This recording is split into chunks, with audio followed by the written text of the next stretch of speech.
Okay, so this video is about the idea that there is awake people that are working towards freedom. It's going to be quite a bitter pill to swallow for those who actually are convinced they are awake. So if you're someone who actually holds on to that belief,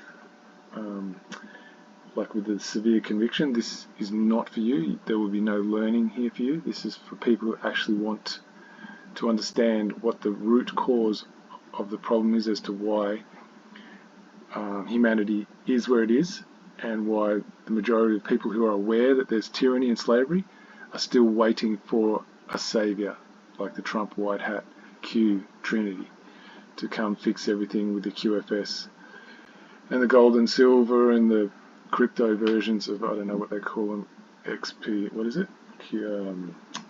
XLM and all that kind of stuff.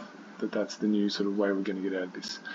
Okay, so we're going to get into what it means to be awake. So we're going to start with this guy, Will Keller. I highly recommend his work. So here we go.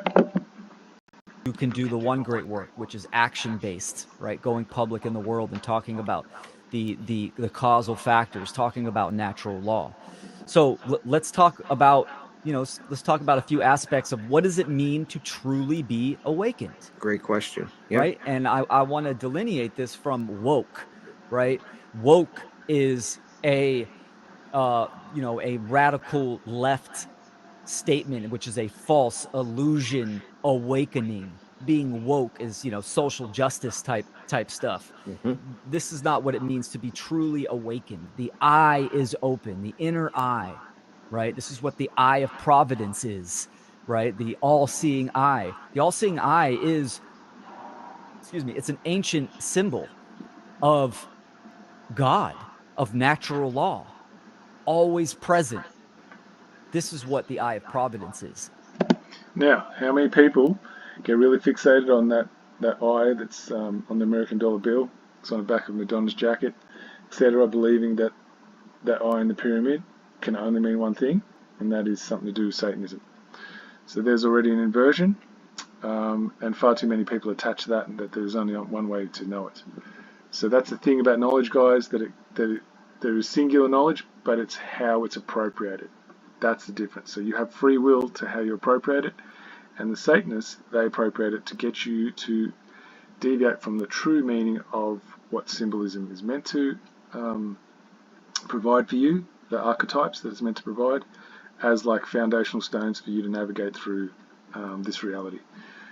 And the other thing I wanted to say is the one thing that I guess is the first mark that I notice about anyone who is having a fake awakening is the ones who call themselves awake. You see, because anyone who actually is aware of themselves will never give themselves a label. They will never limit themselves by labeling themselves anything. It's not a thing that happens. You don't have that internal desire to do that.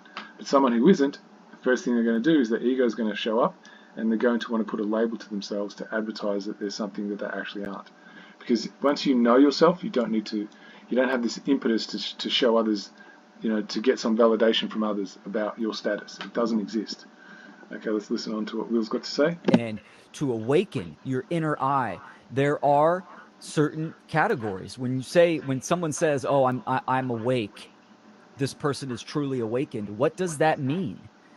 So there are some categories that are extremely important, right? Number one, you have to understand occultism, right? And people are still hung up on this word. The word occult simply means hidden knowledge. That's all it means, right? What type of knowledge is being hidden from the majority of people, from the masses, right? Well, there's light aspects and dark aspects. The information is the information of human psychology, how we operate internally, and how nature operates, natural law, the governing laws of creation.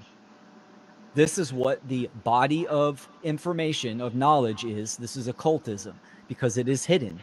We can look at certain aspects of health, and there's lots of occulted knowledge in the realms of health, right? Absolutely. But ultimately, it's coming down to natural law. which natural law correlates with external reality and internal ecology, internal environment. So our own psychology. Understanding occultism, both light and dark aspects, understanding that this body of knowledge can be used for evil, violence, coercion, duress, slavery, or it can be used for morality, right action, evolution in consciousness, symbiosis with nature and life and creation. So there are two aspects that, and we need to understand them both, right? We need to understand our own ourselves and the enemy. So Absolutely. Another aspect, I'll just run through a few of them, right, is understanding that the truth is singular and objective. Truth does exist. There is no such thing as your truth, my truth, her truth, his truth. That's a really critical point, guys. So many people get caught up in that fallacy that they can have their own truth separate to the one that exists in reality and call it truth. What they do have is an opinion, and a very firmly held one, based on beliefs, certain attachments, emotional connections that they've made, things that make them feel safe and comfortable, and then they attach them and call them true because they don't want to let them go, right? That's not a truth. That's just you seeking comfort. And anyone who understands anything about Satanism will understand that Satanism exploits the desire for safety and comfort and gets people to do the unimaginable to themselves and to those that they actually love. Too complex for what we're going to cover today. However, that's just a flag I'm putting down. He's going to get into the root cause. How many people are really going to get it that are watching this? Don't know. If you really want to get something out of it, I suggest you slow this down and go back and rewind it and listen to it over and over again, because the thing about knowledge is, because it's fresh and new and it's so in opposition to any of your attachments, it takes a while for it to really filter in and sink in down to the cellular level. And if that's your intention, then I highly recommend you repeat watching these clips. Right? Truth is objective, meaning it's not based upon your perception or your beliefs or how you feel. Right? So we can understand the truth of reality, which is natural law, the governing dynamics. We can understand the truth of what is going on in the world. Now, just a point before it gets into the root cause, that the thing about natural law is that it covers everything. There is nothing that happens in reality that can exist without natural law being in operation. Right down to your feelings, why you get triggered. That's all a result of natural law, right? Why your fibers do what they do in your body. All natural law. There is nothing that can escape it. So if you are serious about understanding the truth, then there's only one way to get to it, and that is to understand the dynamics of the laws that govern our existence. So here we go, he's going to get to the root cause now. Meaning that the majority of people do not understand themselves, and they condone and support a false religion called the belief in human authority, the religion in human authority, government, right? And through this belief, they are inactive and they are taking incorrect action and supporting and condoning the control system, which is causing the current human condition of slavery and bondage. That's critical, guys. Every time I get people coming to me and they're starting to go down these rabbit holes and they want me to investigate, I ask them what's the root cause, and straight away they lose their minds, right? They can't handle it. So if you don't understand the root cause, and I mean really understand it, not a mental understanding, but an embodied understanding, then you are going to keep repeating the religious beliefs that you have come to accept as truths. Now, later on, I'm going to cover the definition of religion, so I'm just planting that flag, I'm going to come back to it. Okay, let's move on to something that's going to get really controversial, especially those people who call themselves patriots. This, I imagine, is going to trigger them like nobody's business, so here we go. So what I've noticed in the community that calls themselves patriots is there's one uniform belief system that the majority of them run from, and that is the belief in an external deity that handed down 10 commandments, right? Because we don't have the intelligence to figure anything out for ourselves. We have to have it dictated to us. Now, what's the first thing it says in the 10 commandments? I am the Lord, your God. You shall worship, that's a very important word, the Lord, your God, and him only shall you serve. Now, if you really break that down, what is that saying? It's saying to give up all your authority to some other external being. That's the imprint of what it's leaving in your mind. Regardless of whether it's superior or inferior, leave that aside for the moment, but just the fact that there's a requirement for you to give up your own authority, right? Your own intelligence. Like, where did that intelligence stem from? Why would you give up something that's endowed to you? Right? That doesn't actually follow. What created being would require that from you, even if there was such a thing as a deity, right? Is that a higher order of intelligence right there to do that, to impose that condition upon you? Now, this is really critical to understanding. And then look at number 2. You shall not take the name of the Lord your God in vain. So what's that? Right? There's certain things that are off limits. You cannot challenge authority. That's what that's imprinting. Remember to keep the holy day Sabbath. So then there's going to be some day of worshipping this external authority, right? So you can't go about doing what you want.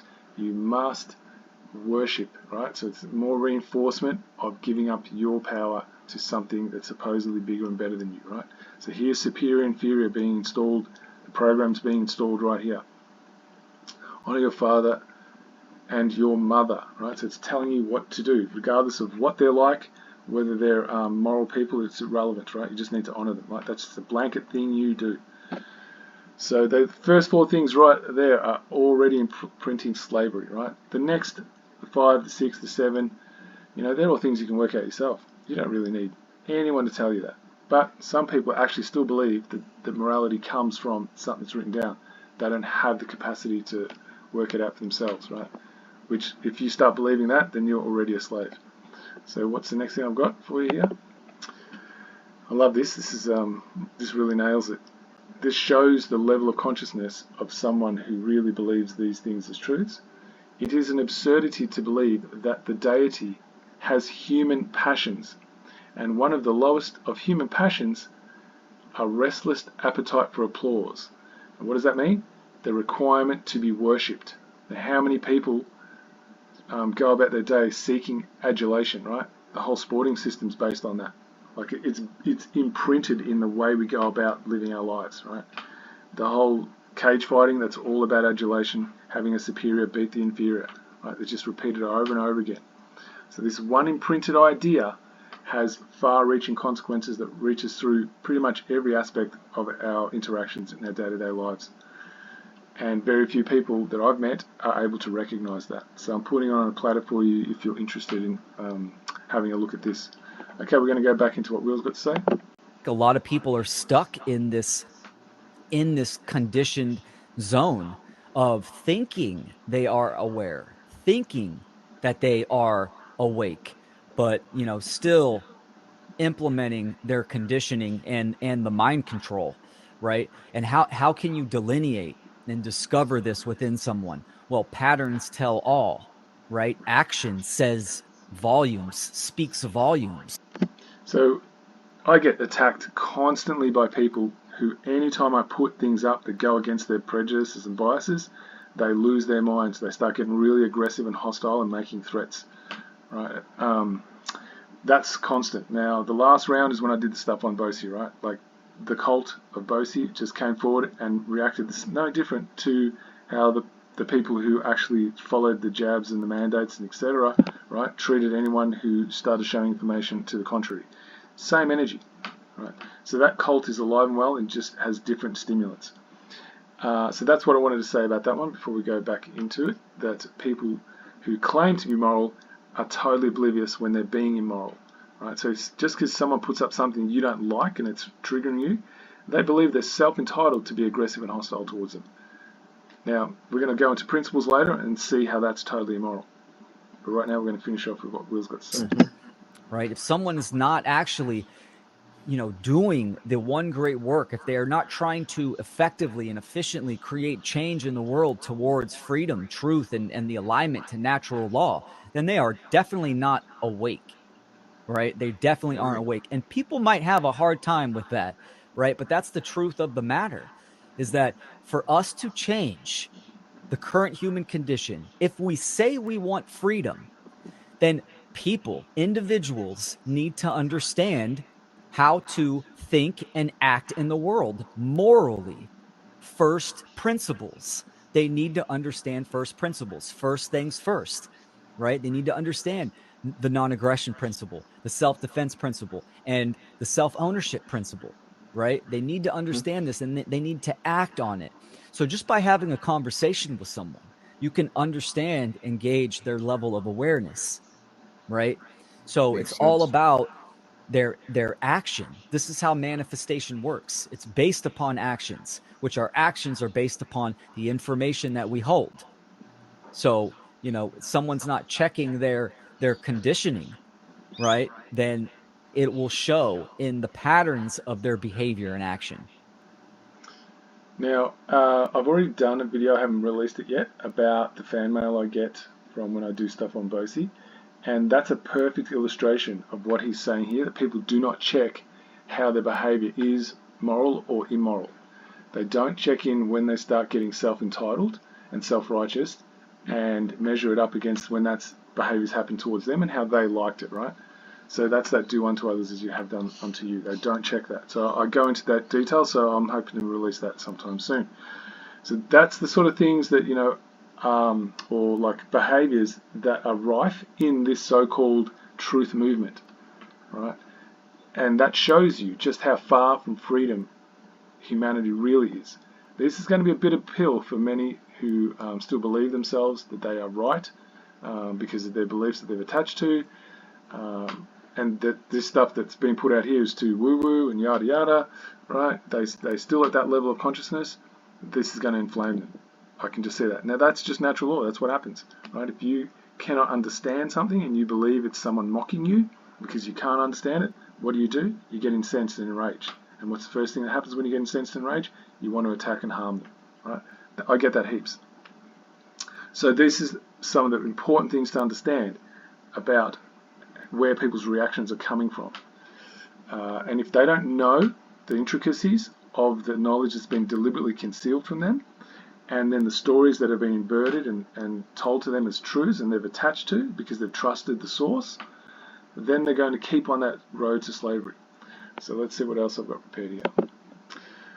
Okay, so he was talking about some principles before, and it was the principles of anarchy, and one of them is non-aggression.